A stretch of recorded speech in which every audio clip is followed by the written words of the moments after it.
Mes chers amis, bonjour et bienvenue dans un nouvel épisode de CEO Enlightenment, le podcast où nous explorons ce qui rend nos décideurs et experts exceptionnels. Chaque épisode présente des CEO, des spécialistes et des personnes profondément connectées qui partagent comment leur connexion profonde et un état d'esprit unique influencent la performance de leur entreprise. Je suis Hafeda Aknour, je suis experte en leadership et en développement profond. Et après une longue expérience dans le secteur bancaire et financier, je mets aujourd'hui mon expertise au service de l'accompagnement des dirigeants. Si vous vous dites qu'il y a plus que de la compétence et de l'expertise chez nos décideurs et qu'ils ne sont jamais là par hasard, alors vous êtes au bon endroit.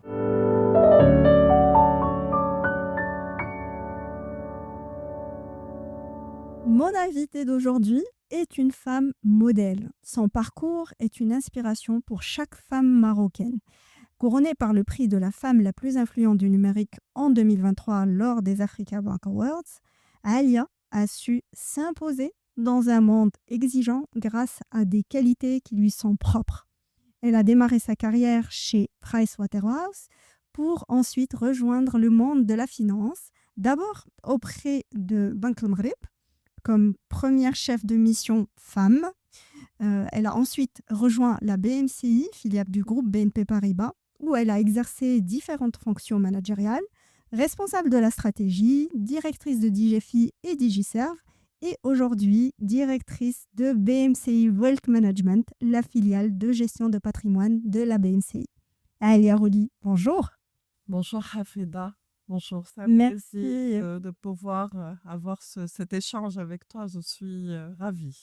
Écoute, je suis vraiment honorée de t'accueillir dans ce podcast qui, pour moi, justement, va permettre d'inspirer d'abord les femmes et puis tous les managers et les leaders connaissant les qualités extraordinaires dont tu fais preuve au quotidien. Alors, on va rentrer directement dans le sujet.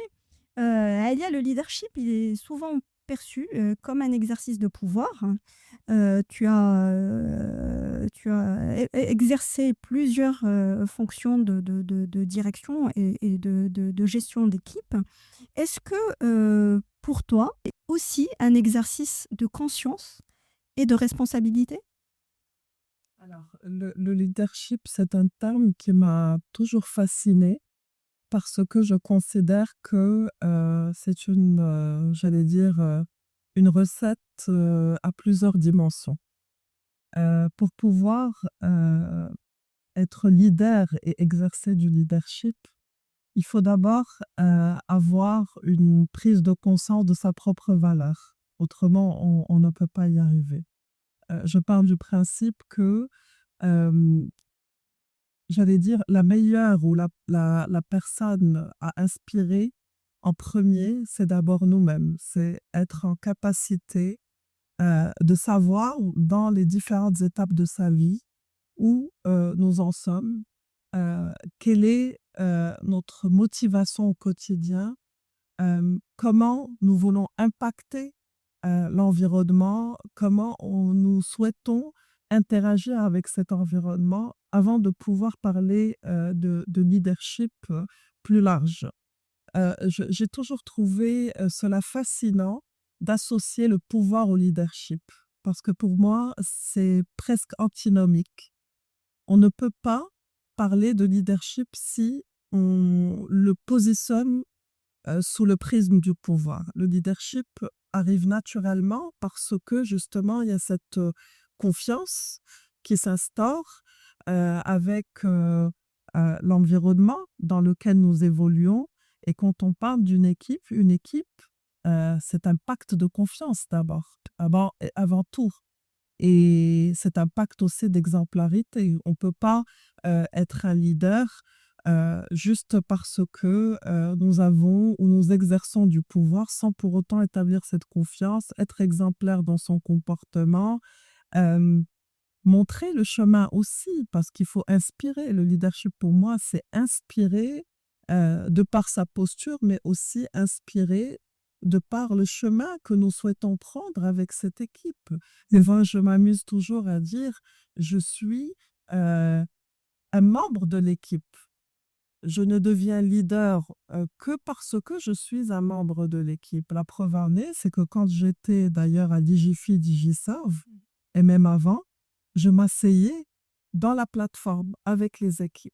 Et ça me permettait de vivre et de sentir au quotidien aussi bien les challenges, mais aussi de sentir, comme on dit, tâter le pouls, de sentir j'ai presque envie de dire l'énergie. Oui, voilà, la vibration de l'équipe vibre. Toujours comprendre ce qui motive, ce qui démotive, etc. Donc, le leadership est un terme à la fois complexe, mais très simple quand on a envie de le simplifier. C'est tout simplement la capacité à pouvoir inspirer parce qu'on a établi cette confiance et qu'on prend ses responsabilités aussi et qu'on est capable d'aller défendre cette équipe parce qu'on croit au cheminement, on croit aux objectifs que nous nous sommes fixés collégialement. Et peut-être un point pour moi qui est très très important, et je ne cesse de le répéter parce que j'avais été très inspirée par cette phrase qui m'avait été dite une fois par un professeur de l'ESSEC. Il avait dit « la lumière vient d'en bas ». C'est-à-dire que quand on est dans une équipe, qu'on soit d'ailleurs président, qu'on soit même président d'une république, Un grand dirigeant, en quelque part. une grande dirigeante, je vais le mettre au féminin. Tu me permettras, Bien sûr. Hafeda, parce que ça fait partie aussi des sujets qui vraiment pour lesquels je bataille au quotidien, c'est de mettre en lumière toutes ces femmes extraordinaires et merci beaucoup pour la manière avec laquelle tu m'as introduite parce que je ne suis qu'une femme parmi tant d'autres talentueuses au Maroc et je pense, ce n'est pas de la fausse humilité, c'est vraiment comme ça que je le ressens. Et pour revenir à ce que je disais, pour moi, très honnêtement, parler de cette lumière, ça veut dire que les idées, les objectifs, la vision qu'on peut donner ne peut pas être une vision unique et concentrée chez une seule personne. Sinon, on n'a absolument rien compris à ce que c'est que le leadership et le management de manière générale. Il faut que ça soit une cohésion qui est établie sur une cohérence qui vient naturellement parce qu'on fait confiance, parce qu'il y a ce pacte de confiance et qu'on a envie de porter le plus loin que possible, même si on tombe chemin faisant. Hein, et c'est ça le rôle d'un leader, c'est de dire on est tombé, c'est pas grave, on se relève et on va continuer le chemin. En tout cas, c'est comme ça que je le vois et j'espère que c'est comme ça que je l'exerce surtout. Et c'est ce qui me permet aussi, des années plus tard, de garder un excellent contact avec des personnes qui ont fait partie de mes équipes et j'étais honorée de les avoir dans mes équipes et de voir aujourd'hui qu'ils sont en train de prendre des chemins et de continuer à évoluer dans leur vie personnelle, mais aussi dans leur carrière. Magnifique. Merci beaucoup, hein, Alia. C'est rare d'avoir autant d'insights dès la première question. Je pense que les personnes qui vont nous écouter vont apprendre énormément de choses de ta belle expérience. Alors, par rapport justement à cette façon de voir les choses et par rapport à cette façon d'exercer ce leadership ou en tout cas cette manière de manager, à quel moment dans ton parcours il y a eu une forme de tournant? À quel moment tu as pris conscience? Parce que c'est intéressant pour nos auditeurs de comprendre le cheminement que peut avoir justement un grand leader, étape par étape. Comment ça aboutit? Comment on arrive à cette vision? Est-ce que voilà, il y a des événements particuliers qui se sont passés? Bien sûr, il y a notre formation, il y a tout ce qu'on apprend de la vie et puis qu'est-ce qu'on apprend sur le terrain. Mais souvent, il y a un tournant. Il y a quelque chose qui fait que, voilà, on sent que c'est là. Alors, merci de me poser la question parce que c'est une rétrospection ou introspection qui est très intéressante, effectivement. Moi, quand je pense à mon cheminement, d'abord, et je le dis à chaque fois, là encore, j'ai occasion de dire, j'ai eu la chance de grandir dans une ville du sud du Maroc qui est Agadir. Agadir, j'ai presque envie de dire, les gens ne se prennent pas au sérieux, dans le sens où vous pouvez être face à quelqu'un qui a une success story incroyable dans le business, mais qui est d'une humilité, j'allais dire, Accessibilité. une accessibilité, d'une légèreté qui m'a toujours fascinée. Et moi-même, j'ai eu la chance de faire partie de cet environnement-là.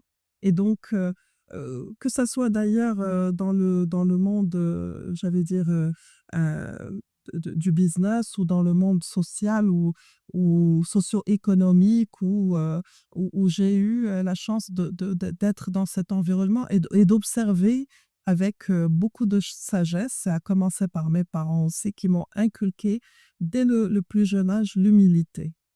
Et mon père, je me rappelle très bien, me disait Ya'lou, wala yu'la alayh Allah. C'est-à-dire que il y a le bon Dieu, et puis après nous, nous sommes ces humbles serviteurs.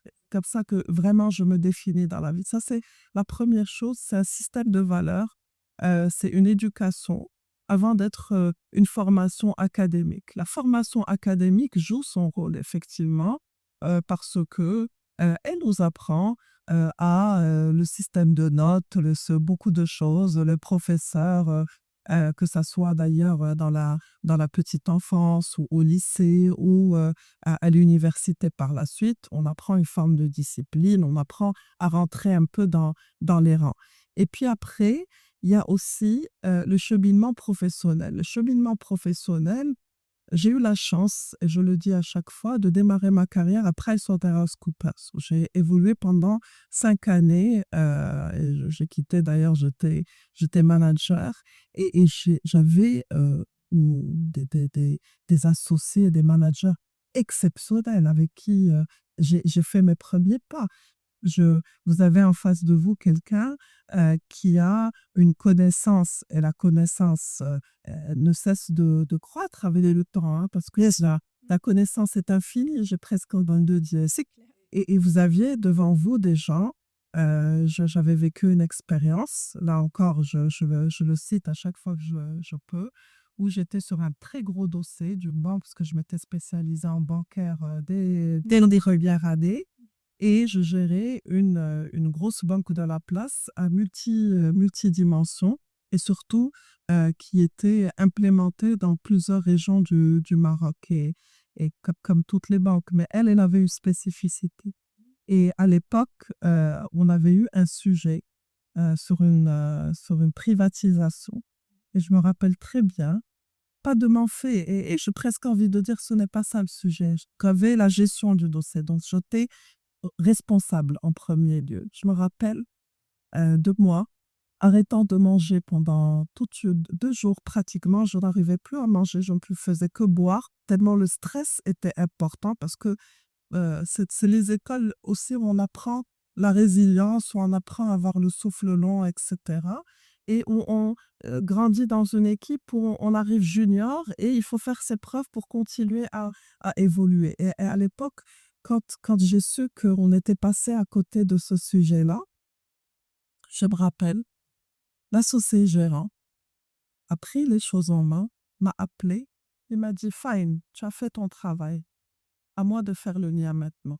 À moi de prendre mes responsabilités. » Il est parti, il a défendu le sujet devant le conseil, il a fait son mea culpa, alors que ce n'était pas lui, mais il était l'associé gérant du cabinet. Jamais il ne m'a ressorti ce sujet.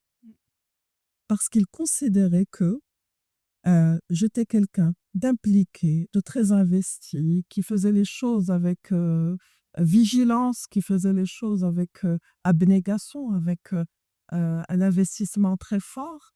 Et il n'avait pas à me ressortir cela pour me dire oui, souviens-toi, j'ai frappé le coup derrière toi. Et pour moi, ça, c'était la première leçon de management et de prise de responsabilité et de leadership. Et surtout, avoir aussi la retenue pour ne pas tomber dans les reproches, parce que c'est très important, Oui. très, très important. quand on est passé à côté de quelque chose ou quand on a fauté quelque part, on fait le bilan, on se dit: «Fine, j'ai fauté, mais à moi en tant que leader de prendre ma part de responsabilité». Ça, c'était le premier sujet qui m'avait beaucoup, j'allais dire, dans mon parcours professionnel, c'est un exemple qui m'avait beaucoup marqué. Dans la vie personnelle, bien sûr, la vie professionnelle, c'était en 7 heures. Ça n'arrête pas. Je ne vais pas la raconter ici parce que j'ai eu la chance de rencontrer des femmes et des hommes qui m'ont beaucoup inspirée, qui m'ont fait confiance, avec qui j'ai pu réaliser de très, très belles choses parce qu'il y avait cette confiance et c'est fondamental. Euh, En revanche, dans ma vie personnelle aussi, il y a un élément très important qui a fait le déclic. Le jour où je suis devenue maman, ça a fait un déclic exceptionnel. Pourquoi? Parce que pour moi, je me voyais comme un modèle pour mes filles, surtout que j'ai la chance d'avoir 2 filles, alhamdoulilah. Et être un modèle pour mes filles, c'est quelque chose qui, pour moi, me conditionne au quotidien. Même dans ma manière d'interagir avec mon environnement. Et surtout que je les ai éduquées dans la transparence, elles ont la capacité de venir me dire: «Non, non, non, non, maman, je ne suis pas d'accord. Maman, ce que tu as fait», je veux dire, j'accepte leurs critiques, j'accepte de discuter avec elles de manière très, très ouverte et leur opinion compte beaucoup pour moi. Et que meilleur leadership que celui que de pouvoir inspirer à ses enfants. Voilà, donc je pense que si je devais résumer un peu, parce que sinon je peux parler pendant... Bah, écoute, franchement, je pense que c'est avec plaisir. Je suis de Paris-Side, mais en tout cas, je pense que l'éducation est très importante. Rencontrer des personnes dans sa vie professionnelle qui prennent les responsabilités, qui vous montrent le chemin et qui sont là aussi pour vous épauler en temps voulu, qui vous font confiance, fait que vous-même, vous transmettez avec le même naturel, avec la même facilité ce type de comportement. Et puis, vous avez aussi dans votre sphère personnelle, en tant que parent, en tant que mari ou femme, en tant que, j'allais dire, frère, sœur, etc. Des choses qui font que vous devenez ce que vous êtes grâce justement à cette interaction. Magnifique. Donc Ali, tu es, ce que j'entends, hein, tu es aussi une femme de cœur et je sais que tu es membre d'une association très intéressante au Maroc. Est-ce que tu peux nous en dire un peu plus? Je suis une femme de cœur, je l'espère en tout cas, je l'espère. Et j'ai toujours dit, le bon Dieu nous a fait don de la vie et il nous a mis dans des niveaux socio-économiques de, de, de cheminement qui sont différents. Si on peut nous faire du give back, ça c'est exceptionnel. On n'est pas là juste pour travailler et rentrer et dormir. On est là aussi pour impacter notre environnement. Et l'un des sujets qui, moi, vraiment me porte à cœur et important pour moi depuis d'ailleurs mon plus jeune âge, c'est la diversité. C'est la diversité dans toutes ses formes. J'ai défendu et je continue à défendre la diversité homme-femme parce qu'elle est très, très importante. Euh, et je parle plus de diversité et d'équité. Équité tout en sachant que je suis aussi quelqu'un qui défend le genre dans toute sa beauté, c'est-à-dire un homme à sa place, une femme à sa place, mais il faut que chacun trouve sa place avec les droits et les obligations qui lui sont dues. Et dans les obligations, il y a à boire et à manger, dans le droit, il y a à boire et à... J'ai envie de... C'est important aussi de jouer un rôle dans le sens où on est en train de faire grandir nos enfants. Et tout ce qu'on va pouvoir leur transmettre comme valeur est important. Moi, j'ai la chance d'être la maman de 2 filles. Et quand je m'adresse à mes amis, hommes ou femmes qui ont des garçons, je leur dis, éduquez vos hommes comme vous voudriez surtout quand je m'adresse à des mamans, comme vous voudriez à vous retrouver vos maris. De vos maris, c'est important. Ça, c'est ce que c'est. La mère est un rôle qui est très important, qui est primordial, qui est focal, autant que le père dans l'éducation et la transmission de valeurs. C'est le premier volet de genre homme-femme, équité me tient très à cœur et je suis très investie et depuis des années et je continuerai à l'être parce que c'est un devoir de transmission vis-à-vis de mes filles et vis-à-vis de cette génération. Sujet aussi de la diversité et du respect de l'autre dans son culte, dans ses croyances. Nous avons la chance d'être dans un pays qui constitutionnellement n'a jamais fait de différence entre nous par rapport à notre religion. Et ça, c'est quelque chose qui est fondamental et qui fait partie de l'ADN du Maroc et ce que j'appelle moi Tamghribiyyat ديالنا. Et ça, moi, je suis très jalouse à le préserver. J'ai eu la chance, je te disais tout à l'heure, Hafeda en préambule, de grandir à Agadir, mais surtout de grandir dans un quartier qu'on appelait le secteur mixte. J'ai vécu entre deux maisons juives, dont l'une, dont je porte le prénom Alia, Madame Amma Alia Ohayon, Allah yarhamaha wa yassa ilayha. J'ai grandi en face d'un couple mixte, marocain-chrétien. Derrière moi, il y avait des Italiens. Un peu plus loin, il y avait des Espagnols. On était berbères, on était fassi. Nas kayhder b'sselha, kayen ba kayhder ghayr b'sselha, il pouvait pas parler en arabe et il parlait shelha et français. J'ai eu cette chance exceptionnelle. J'avais un papa qui était polyglotte, qui parlait cette langue.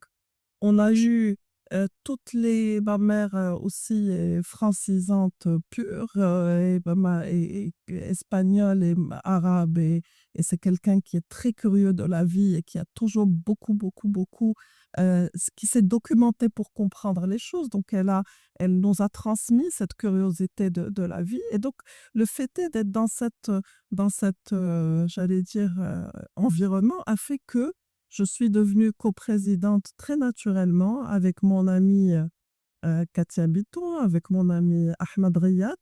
Je suis devenue coprésidente de l'association Salam les Koulam qu'on a créée justement pour préserver cette vision et surtout cette marocanité. Et d'ailleurs, nous venons d'avoir notre iftar pluriel. Tout à fait. Qui était un moment magnifique de recueillement des trois religions. Et si j'ai un vœu pieux pour notre pays, Allah يحفظ لينا وسيدنا تصروا ويجيو ويخليلو صحيحته, c'est de continuer justement à porter haut et fort les couleurs de cette diversité qui est notre marque de fabrique et qui est surtout propre à nous en tant que Marocains. C'est très important de continuer à la porter et surtout à la transmettre parce que nous avons ce devoir de transmission. Tout à fait. Bah, merci Alia, justement. En fait, ce qui est commun à cette diversité et à cette ouverture, ça reste toujours les valeurs, ça reste les croyances qui vont au-delà même de la religion et ce que moi j'appelle cette forme de spiritualité qui nous anime. Indépendamment de ce qu'on peut pratiquer à proprement dit, qui reste à mon sens plus des choses qui viennent alimenter le spirituel plutôt que de la définir. Si on associe ces principes de spiritualité au monde des affaires, est-ce que tu as le sentiment, toi qui es passé par plusieurs entreprises au Maroc et qui bien sûr a côtoyé pas mal d'entreprises étrangères, est-ce que tu as le sentiment que quand cette notion de spiritualité et de connexion avec l'univers ou avec le divin, quand c'est là, ça change la donne? Est-ce que tu as ce sentiment-là? Alors, moi, dans ce que tu dis, et si je devais le ramener au monde de l'entreprise, et comment faire cette connexion justement entre le spirituel et le monde de l'entreprise à différentes dimensions, à mon sens. Si je devais utiliser un terme, j'allais dire technique, propre aux entreprises, moi je commencerais par dire une entreprise doit avoir une éthique. Et ce n'est pas une éthique, juste une éthique théorique, une éthique qui est portée par le plus haut niveau de la hiérarchie. Tout à fait. Et aujourd'hui, je pense que j'ai eu la chance d'évoluer dans des environnements où cette éthique était respectée. Et c'est important parce que c'est, comment dire, euh, dans l'ADN que ça doit être gravé. Ce n'est pas quelque chose qu'on va signer au moment du recrutement, on oublie, la met dans un coin du tiroir et on considère on a coché parce que, comme aujourd'hui, certaines entreprises qui vont dire on est certifié ISO, machin, voilà. Non, ça doit être incarné, ça doit être porté, ça doit être décliné, ça doit être rappelé et ça doit être surtout, comment dire, ça doit être aussi reflété dans le comportement et dans l'exemplarité qui est celle de l'entreprise. Le spirituel, au sens où tu l'entends toi, qui est encore plus générique, je pense qu'aujourd'hui, les entreprises gagneraient à plus aller vers des formations, des séminaires, des team building, où cette notion commence à être, et quand je dis spiritualité, qu'on ne confonde pas avec religion. Bien sûr, On a tendance à confondre spiritualité et religion. On peut très bien, moi je l'avais fait avec mes équipes d'ailleurs, et avec toi, dès quelques années, je me rappelle très bien, on avait fait un team building, jusqu'à maintenant ils en parlent. Et pourquoi? Parce qu'on était front de mer, on a fait des activités en relation avec la terre, en relation avec l'eau, en relation avec l'air. Et on avait fait, je me rappelle très bien, le yoga. D'accord? Une séance de yoga du rire. Et qui avait énormément plu parce que c'était à la fois sérieux et décontracté et détendu. Et tout le monde est ressorti de cette expérience complètement vidé, aligné, avec presque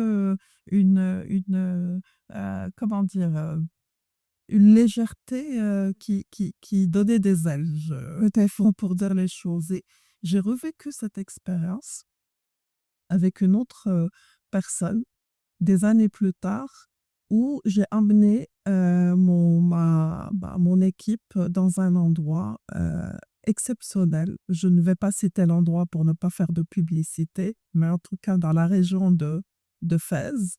Et on s'est retrouvés en groupe restreint et on était dans une forme j'allais dire, de recueillement, de méditation. de méditation, pas de télé, absolument rien du tout. Et on faisait des séances de méditation, de yoga, et en même temps, on faisait beaucoup de marches. Dont une marche qui m'avait mais profondément touchée. Et jusqu'à maintenant, d'ailleurs, je dois revenir voir mon ami parce que c'était exceptionnel, où on a fait la marche silencieuse dans l'obscurité. Et donc le soir, la seule chose qui nous éclairait, c'était les étoiles du ciel et la lune. Et on a marché. Moi, je devais m'accrocher à quelqu'un parce que c'était très perturbant pour moi, j'avoue. Et donc, je marchais avec ce monsieur, je lui tenais le bras, lui avec sa canne.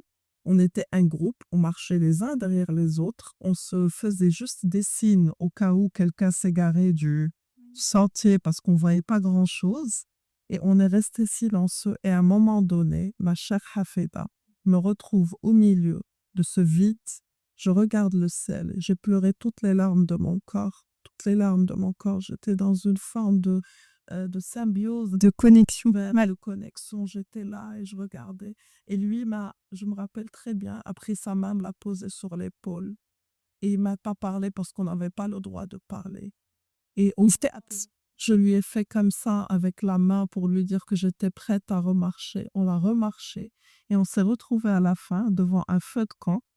J'en avais mis un grand feu de camp et on avait chacun un stylo, un papier. On avait préparé la matière bien avant où on avait écrit un vœu, et on l'a mis dans ce feu-là en faisant le tour et en remerciant tout le monde d'avoir pour ce moment très puissant. Je te promets que là encore, on m'en reparle jusqu'à maintenant parce que c'est un moment qui était exceptionnel. Donc, il faut encourager les entreprises à être dans ce type de recueillement parce que, qu'on le veuille ou non, le monde de l'entreprise est un monde qui est fait de tensions, de challenges, de stress. Et ça ne veut pas dire qu'il n'y a pas de moments de joie, parce qu'on a beaucoup de moments de joie aussi. Il faut savoir les transmettre, parce que si on veut aussi continuer à motiver et à transmettre de belles énergies, il faut qu'on soit aussi dans le rewarding, dans la parole, dans le faciès, dans le sourire, dans beaucoup de choses qui font que on arrive aussi à porter ces équipes. Et voilà, dans spiritualité, tout ça pour dire n'est pas antinomique avec le monde de l'entreprise, bien au contraire. Tout à fait. Et ce qui est génial dans ce que tu dis, c'est justement, moi, ce qui m'intéresserait, c'est de savoir comment les gens, ils ont vécu ça. C'est-à-dire, toi, tu l'as vécu avec énormément de profondeur. Je sais que spirituellement, tu es quelqu'un de très connecté, de très élevé.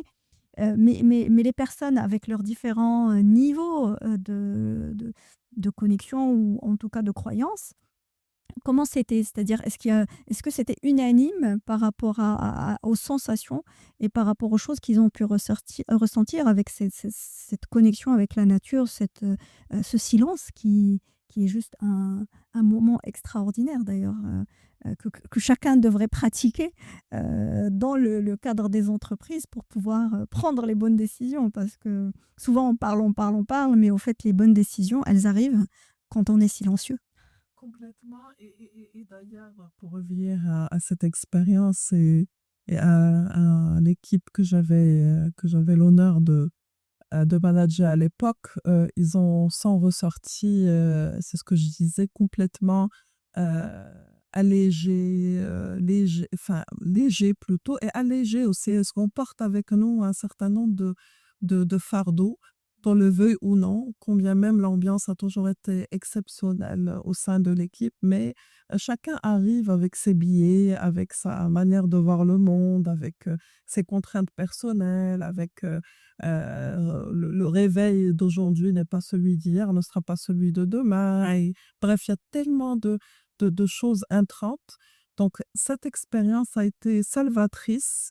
D'abord, moi, je vais te donner j'allais dire, un arrêt sur image qui m'avait fascinée entre la première fois et le dernier jour. Le premier jour, on s'est retrouvés dans une grande salle de méditation. Et je voyais que certains n'arrivaient pas à fermer les yeux, d'autres étaient complètement timides parce que il s'agissait juste de s'allonger, de regarder le plafond, de respirer. Et chacun réagissait en fonction de l'alignement qu'il avait avec son corps. Juste allongé, on commençait à pleurer. Et c'était fascinant. Et justement, on est rentré dans cette salle. Et moi, j'avais beaucoup insisté. Nous ne sommes pas dans le jugement. D'abord, moi, je suis quelqu'un qui n'est pas dans le jugement. Et ce que je te dis, Hafeda, je me l'applique tous les jours. Je ne suis personne pour juger. Même quand je fais une critique, je la mets de côté dans ma tête. Demain, je revois la personne. Ça ne va pas m'empêcher d'interagir avec la personne. Et ce jugement-là, combien même je l'ai formulé, je le garde pour moi. Mais et si je le partage, ça ne sera pas quelque chose qui va arrêter la relation ou m'empêcher de... Oui, effectivement, en fait, C'est un moment, je considère, de feedback, Mm. et ça s'arrête là. voilà. En fait, c'est ça qu'il faut peut-être distinguer parfaitement sur cette notion de jugement. En fait, juger un comportement ou juger un acte n'est pas juger la personne. C'est-à-dire qu'on n'est pas là pour juger les personnes, et ça, il n'y a que le bon Dieu qui a ce pouvoir-là. Mais par contre, juger un acte, c'est tout à fait normal. C'est-à-dire ne pas être d'accord avec un acte, c'est tout à fait normal. Donc, c'est pas ça le non-jugement. Le non-jugement, c'est de catégoriser les gens. C'est de dire cette personne, elle est mauvaise. Ça, c'est pas possible. Hein. Faire ce type de recueillement, il faut mettre les gens à l'aise pour leur dire, ou les collaborateurs, ou les collègues, vous n'êtes pas là pour être regardé avec la loupe, vous êtes là pour un lâcher-prise. Vous voulez pleurer, pleurer, vous voulez rigoler, rigoler, vous voulez rester assis et non pas allongé, faites-le en écoutant votre corps et en étant complètement à l'aise avec l'expérience que vous êtes en train de vivre. Donc, arrêt sur image, première fois, c'était un peu, comment dire, ça reflétait la personnalité, l'expérience et comment chacun vivait les choses. Arrêt sur image au moment où on devait j'allais dire, Partir. les tirs, ben, il y avait une symbiose. Même quand vous rentriez à l'intérieur de la salle, euh, il y avait un lâcher prise, les gens n'avaient plus de complexe, ils voyaient qu'on était là pour le moment et non pas pour dire tu sais mieux faire ta respiration que Le voisin. et cette marche du silence a été salvatrice, c'est le terme, salvatrice parce que elle a marqué sincèrement un avant et un après par rapport à cette tension que chacun de nous ressentait et par rapport à cette nécessité juste de savoir qu'on est dans l'équipe, qu'on est soutenu par l'autre parce qu'il faut qu'on se guide mutuellement sans avoir besoin d'en faire des tonnes, sans devoir Tout à fait. parler ou exprimer des choses. Et même en termes de cohérence d'équipe, ça nous a énormément rapprochés. Mmh.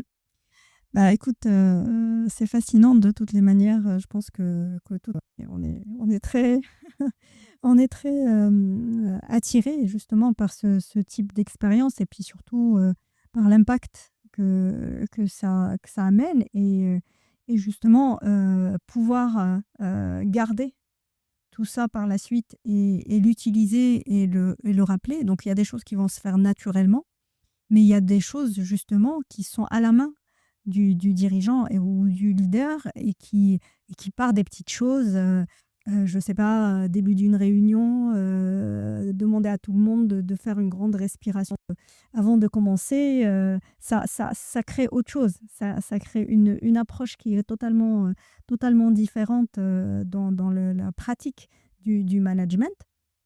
Et les résultats en général, ils sont assez extraordinaires parce que la cohésion, là, pour le coup, elle est assez, elle est assez, assez forte et elle est difficile à défaire. Justement, donc, dans cette lignée on va dire d'apport ou en tout cas manière de fonctionner, comment ça se passe en situation de crise? Comment ça se passe dans les cas difficiles où, on doit prendre une décision, je sais pas, voilà, l'entreprise ne va pas bien ou en tout cas on a des choses sur lesquelles, on est attendu et sur lesquelles on n'a pas été performant.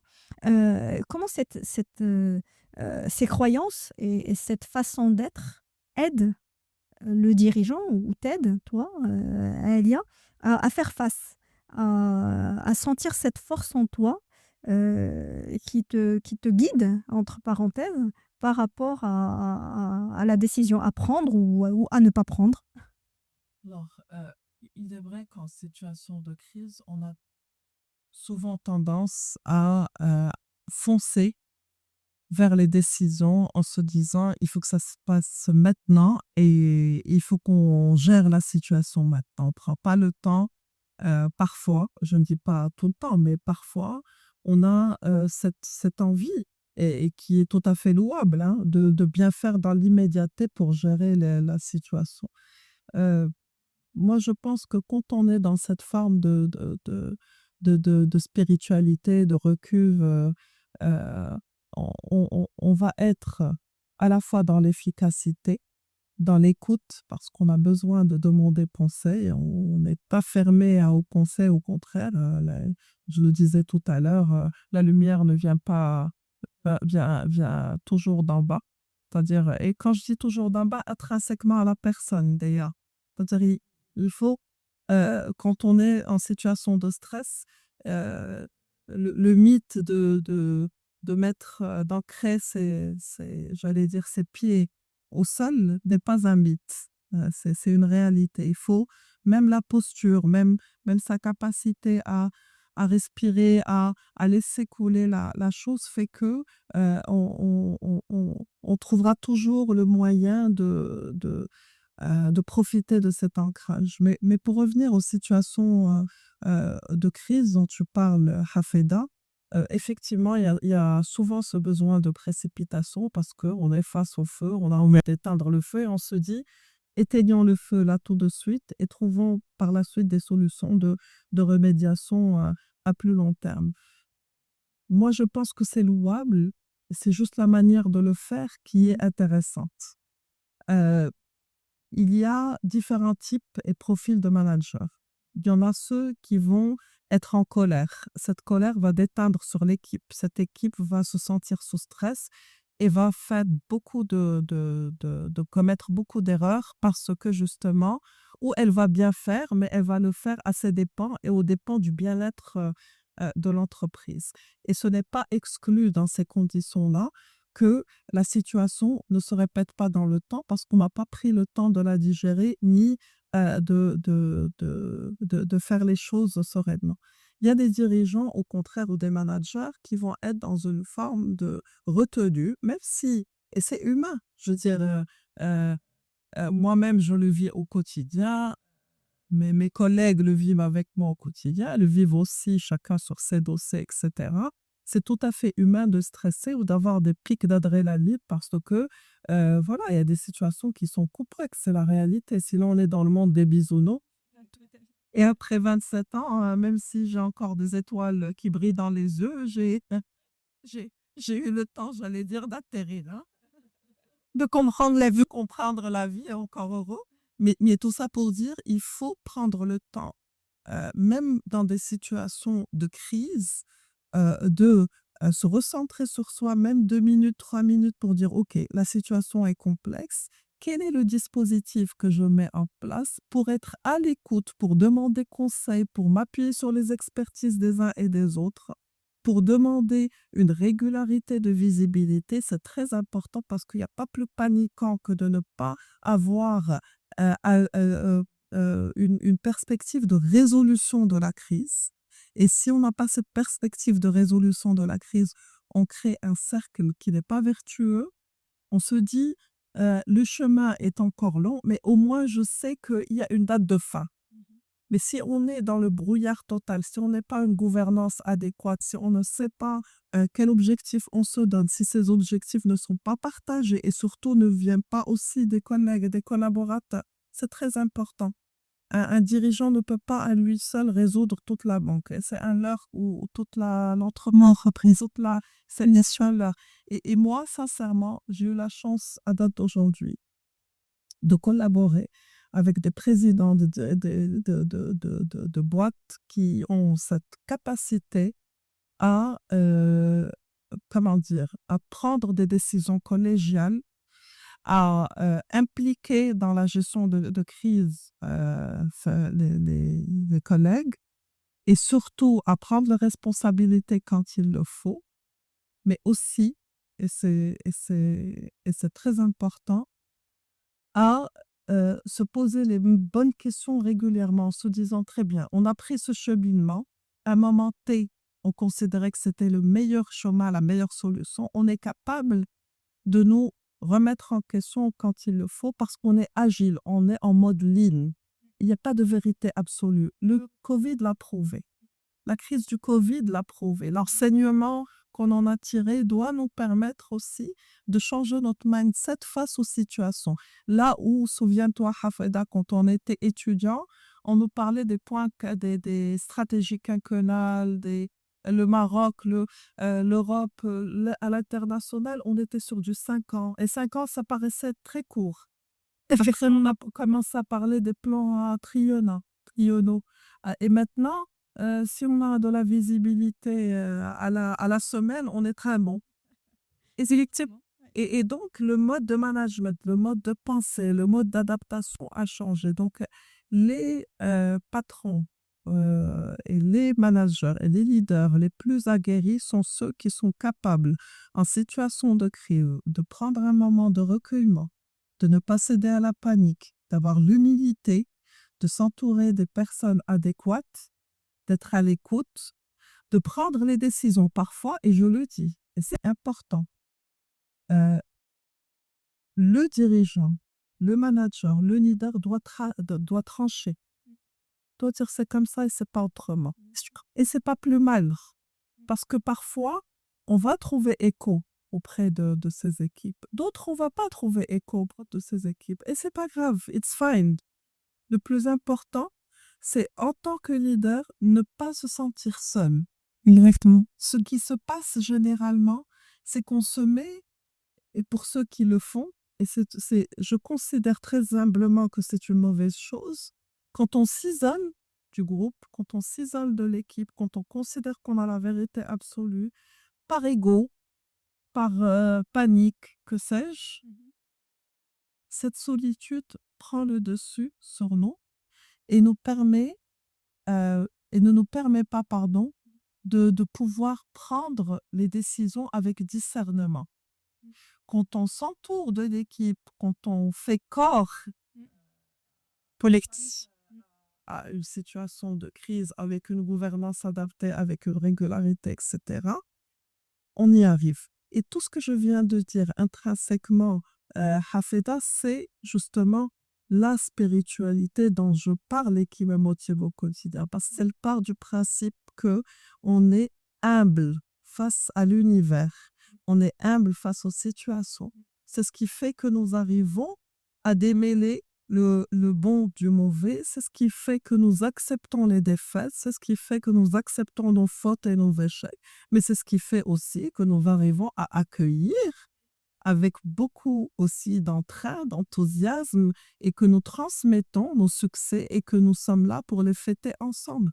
Parce que l'une des choses que peut-être on ne fait pas assez, c'est de fêter les sorties de crise. On reste avec cet arrière-goût amer. On reste blessé par rapport surtout quand la crise dure. On a vécu dans différentes transformations, on a vécu dans différentes situations. Le Covid entraîne encore Bien sûr, les conséquences. les collatéraux. Et c'est normal parce qu'on n'a pas eu le temps de dire c'est derrière nous. Je suis là, je suis content, mes enfants repartent à l'école, je me retrouve avec les collègues au sein du bureau.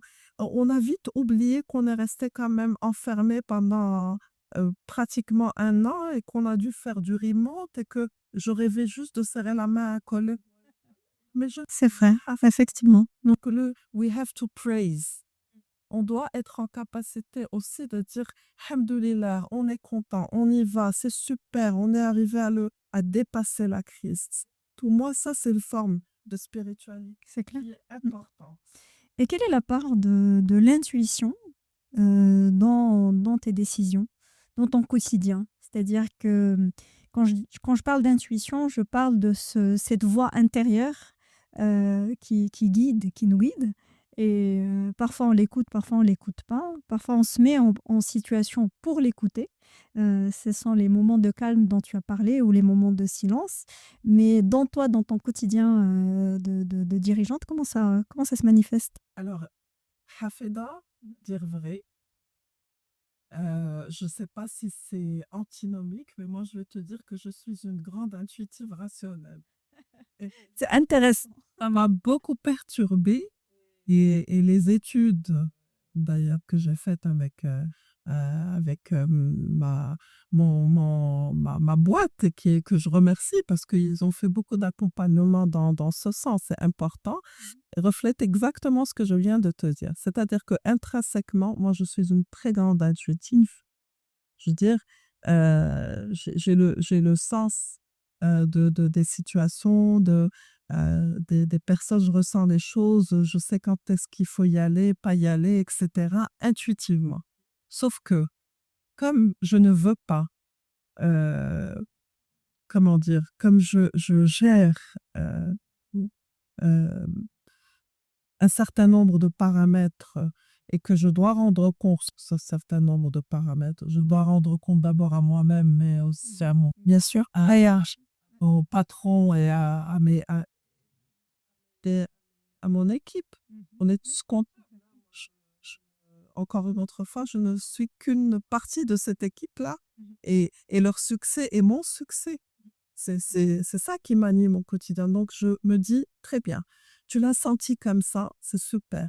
Mais vérifie quand même derrière que Oui, que ça cadre. il y a une rationalité. Tout à fait. Parfois, c'est un peu plus rare, je n'arrive pas à expliquer pourquoi. J'ai le courage de prendre certaines décisions sans pour autant pouvoir les Les rationaliser. rationaliser. Mais je peux te dire, et c'est très cohérent avec tous tous les tests que j'ai pu faire à date d'aujourd'hui, de personnalité, etc., je suis fondamentalement intuitif.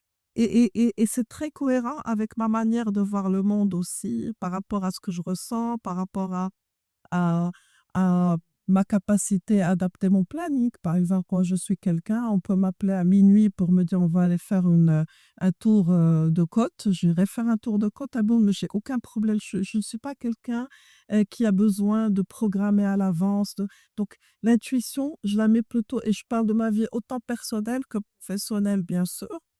Et l'intuition, moi, je la mettrais plutôt comme étant un ensemble qui crée une forme de cohérence. La rationalité est très importante. La rationalité est intéressante. La rationalité aujourd'hui est très aidée par tous les outils dont on dispose. Souviens-toi, Hafeda, moi, quand j'avais commencé l'audit à l'époque, il fallait que je prenne mon dossier d'audit et je devais, avec le crayon, Adobe, tiquer chaque tableau. C'était du manuel pur. Je calculais avec une calculatrice. À un moment donné, on a évolué. Enfin, je rigole, je n'ai pas 100 ans. Mais on l'a vécu ensemble. Mais j'allais te dire, Hapeda, au mieux, on avait Excel et Word.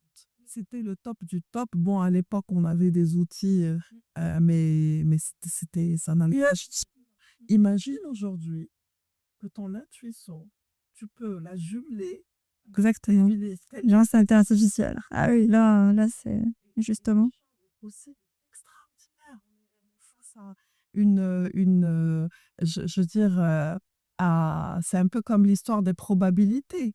Le champ est infini. Je veux dire, et voilà, c'est intéressant. Et je pense que l'intuition se cultive, contrairement à ce qu'on pense. C'est l'impression qu'elle est innée. Oui, certes, il y a beaucoup d'innés. En tout cas, moi, je peux le dire parce que je le vis au quotidien. Mais il y a aussi et la spiritualité fait partie de l'intuition. Elle alimente énormément. Donc, plus on est dans cette forme de spiritualité, on nourrit l'intuition. On la nourrit, Ah ben, on la fait grandir. exactement. Ben, en fait, plus on est connecté, c'est-à-dire plus on prend le temps de se dire qu'il y a quelque chose au-delà de nous et qui participe justement à ces décisions et qui, entre parenthèses, même les guide d'une certaine manière en fonction de notre disposition et en fonction du rationnel qu'on a pu mettre autour. C'est-à-dire qu'on est maître de nos actions, ça c'est sûr, mais le résultat, on n'en est jamais maître. Le résultat, on ne le maîtrise jamais. On ne sait pas vers quoi va mener un tel process ou vers quoi va te mener. Mais justement, c'est ce qui peut nous aider justement à y voir plus clair, ou en tout cas imaginer les choses de manière positive ou moins positive, c'est justement cette intuition-là et qui est liée à cette connexion avec soi d'abord, avec ses équipes et aussi avec la force supérieure. Donc c'est de la pure spiritualité. On est parfaitement d'accord. Alors, moi, j'aimerais, si tu le souhaites, bien sûr, si tu peux partager avec nos auditeurs ton rituel, des choses que tu fais et qui te sont nourrissantes, justement, pour pouvoir mener à bien toute la vie super active que tu as à mener. Ça serait génial d'en parler. Alors, écoute, moi, d'abord, je suis quelqu'un de très affectueux dans ma manière d'être. Donc, pour moi, et je vais le dire, et de manière très spontanée, câliner ma fille. Bon, l'aînée est déjà partie. Inch'Allah, quand elle est là, j'en profite un maximum. Mais pouvoir prendre dans mes bras ma fille, pour moi, c'est un rituel au quotidien très, très important. Quand je peux le faire, quand j'ai l'occasion de le faire, je le fais parce que c'est très, très, très nourrissant et très important. Ça, c'est la première chose et je pense que ça fait vraiment structurellement partie de moi. Après, il y a des moments de recueillement que j'ai appris à faire à travers euh, le, le mindfulness, la technique du mindfulness. J'ai eu un passage à vide. Et j'ai toujours beaucoup, beaucoup travaillé. Beaucoup travaillé. J'ai abattu des heures de travail qui sont maintenant, avec le recul, extrêmement importantes. Je fais du 14 heures charrette, je fais vraiment, et jusqu'à récemment, hein, je, m- je, je plaisante à chaque fois en disant la pile Duracell, le jour où ça va s'arrêter, ça va s'arrêter net. Et donc, à un moment donné, il y avait un passage à vide dans ma tête. Je me sentais vidée. euh, et je me sentais vidée dans le sens où je surperformais, mais voilà, j'étais plutôt dans la performance que dans le recueillement. Et j'ai posé la question autour de moi et j'ai vu pas mal de choses et j'ai discuté avec des gens. Et j'ai commencé par le rituel de Hamdulillah, Hamdulillah, Alhamd. Et j'ai rencontré un professeur en Happiness Science à l'université de d'Harvard, que j'ai retrouvé au Sénégal, que j'avais vu dans un podcast un jour improbable où je me suis réveillée à 2 heures du matin, où je suis tombée sur son podcast. Un an plus tard, j'étais face à lui. On a passé une soirée avec des amis au Sénégal qui était juste exceptionnelle. Et la première chose qu'il m'a dite, pour pouvoir avoir une vie saine, you have to be grateful. To be grateful. Tout à fait. Et si tu n'es pas dans ce Hamdulillah, et chacun le dit avec sa langue, chacun le dit à sa manière, mais en tout cas, tu remercies le bon Dieu, l'univers, que sais-je, en fonction de Tes croyances. tes croyances. Tu ne n'accueilles pas la journée ou tu n'accueilles pas ce que te réserve chaque moment de la vie avec apaisement. Parce que c'est un premier lâcher-prise pour dire je me remets entre les mains du bon Dieu, de l'univers, que sais-je. Là encore, chacun croit en ce qu'il veut.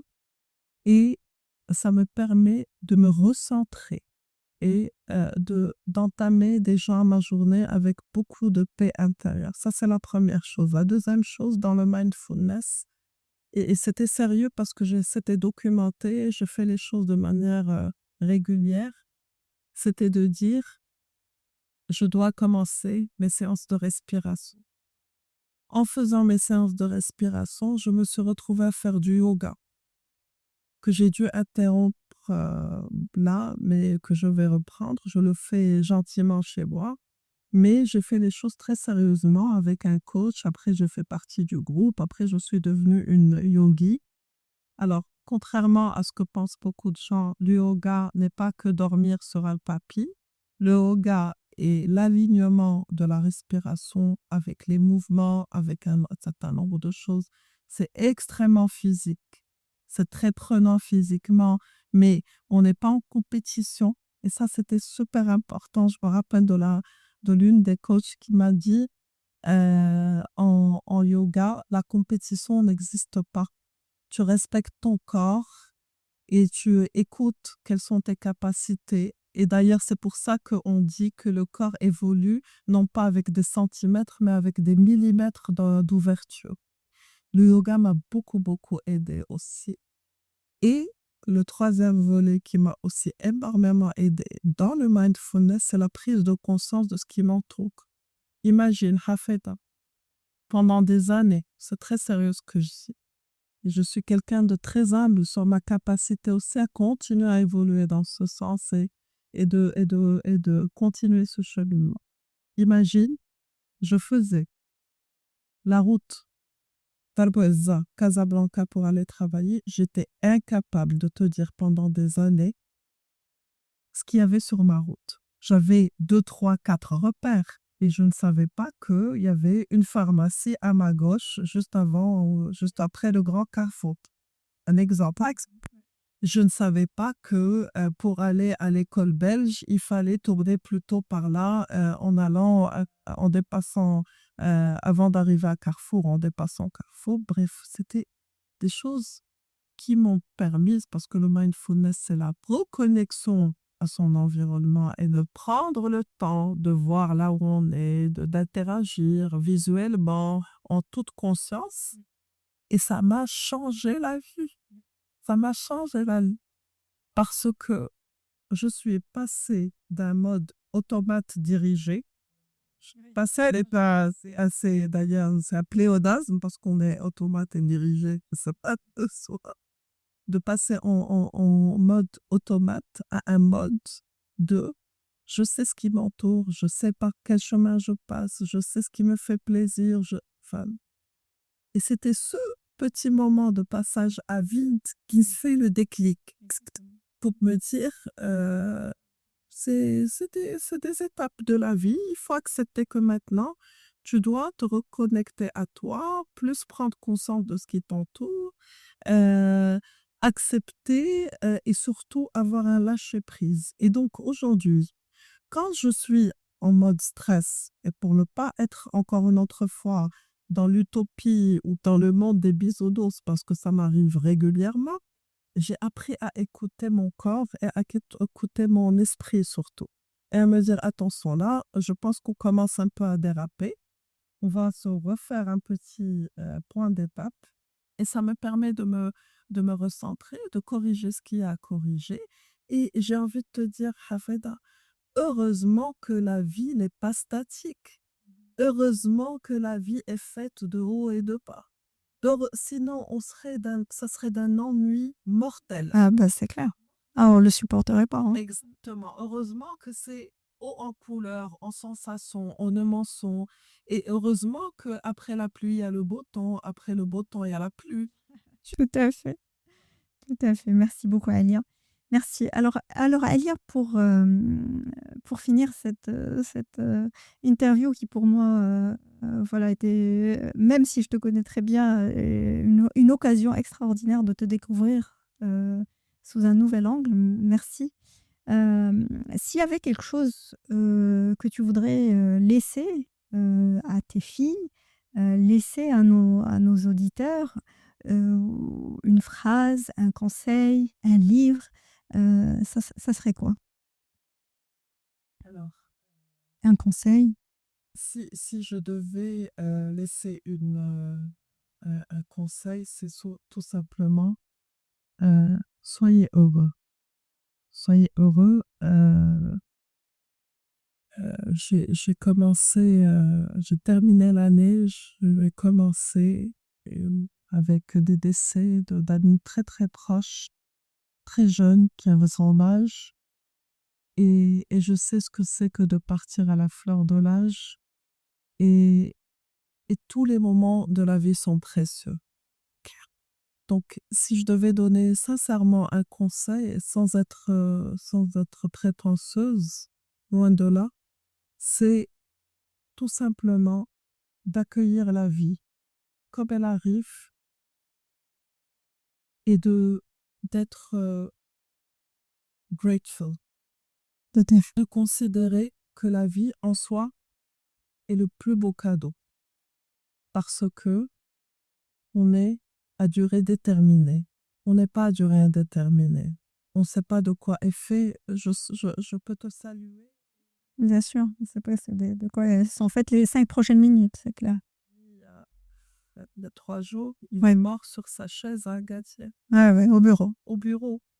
Il a été salué par l'ensemble de la profession bancaire. Un homme exceptionnel. Ouais. Il avait mon âge, on a fait l'école ensemble. Ouais, ouais, mais c'était triste. Il n'y a pas, j'allais dire, de durée déterminée. Pas de garantie. Il y a pas, on ne sait pas de quoi est fait le jour, encore moins les années ou les jours à venir. Profitez de chaque instant. C'est un don du ciel. La vie est un don du ciel. Remerciez le bon Dieu, l'univers en qui vous croyez d'être là. Faites du bien autour de vous. Nous ne sommes pas là que pour travailler, gagner un revenu et rentrer chez nous.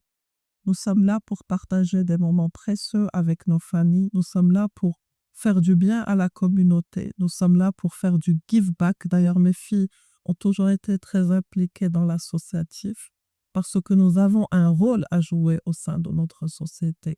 Nous ne sommes pas, l'individualisme est quelque chose à bannir. Il faut aider votre prochain. Soyez exemple à aider parce qu'on ne sait pas et ne reportez pas ce que vous voulez faire aujourd'hui à demain en disant oui, oui, peut-être que demain ça va continuer, ça va. Et bien entendu, Hafeda, on l'a dit tout à l'heure, faut absolument se trouver des parenthèses où on se retrouve avec nous-mêmes. Exactement. Et c'est cette spiritualité, c'est ce don qu'on fait d'abord à nous-mêmes qui nous permet d'être généreux vis-à-vis des autres. Si on dit charité bien ordonnée commence par soi. Si on ne dégage pas du temps pour nous, on ne sait pas le dégager pour les autres. Pourquoi? Parce que même si on le dégage pour les autres, il ne sera pas qualitatif. Et ça, c'est une réalité. C'est une réalité, elle est absolue, elle est universelle. Et le temps va nous apprendre aussi, chemin faisant, que chaque moment a son importance. Chaque moment a son importance. Et si je devais terminer, et j'espère que je l'ai été jusqu'à maintenant, extrêmement positive, la vie est merveilleuse, elle est belle, elle est magnifique. Soyez positifs, appréhendez-la avec beaucoup de légèreté. Merci Hafeda, merci à ce moment précieux, pour cet échange, pour cette introspection. J'en ressors avec le sourire aux lèvres. Je suis arrivée, j'étais à moitié endormie parce que je voulais profiter de mon samedi pour bien me reposer après le périple que je viens de vivre il y a une semaine.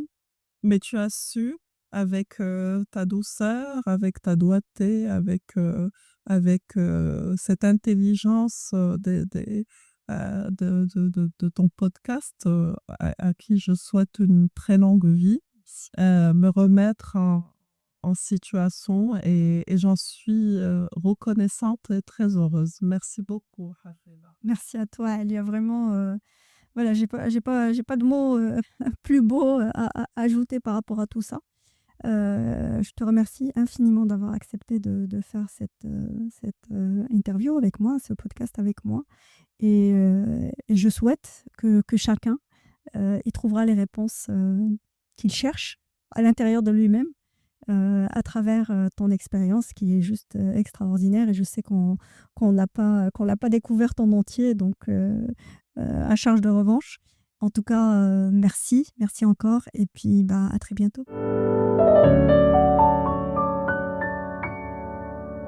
Vous venez d'écouter un nouvel épisode de CEO Enlightenment. Dans ce voyage, à travers l'expérience et la conscience des dirigeants, une vérité s'impose. Le leadership éclairé ne se mesure pas seulement en résultats, mais en alignement avec soi, avec les autres et avec le monde. Chaque décision, chaque choix est une opportunité de grandir, de transmettre et d'inspirer. Merci d'avoir partagé ce moment avec nous. Si nos discussions font écho en vous, alors abonnez-vous, partagez cet épisode et rejoignez-nous pour la prochaine conversation sur CEO Enlightenment.